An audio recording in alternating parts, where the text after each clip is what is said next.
елінен сіздердің елге келіп тұрмыз. Ата-ананың рұқсатымен, туған туыс, бауырлардың рұқсатымен сіздердің қыздарыңыз Қарлығашқа біздің елге келін атандырып, өкісін тағып, сырғасын тағуға келіп тұрған жайымыз бар.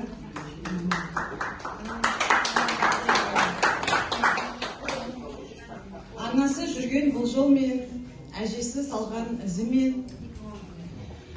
өмірдің мәні жүк болу, мақсаты қыздың бұл дегендей, қызымызға өкісімен сырғасын салуға рұқсат етіңіздер. Ең алдымен отырғызас бұрын қызымызды ақ көрпешеге отырғызайық.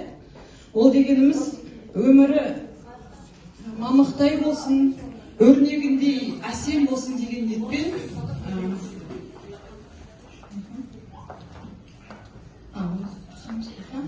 рұқсат етіңіздер, рәсімімізді бастасақ.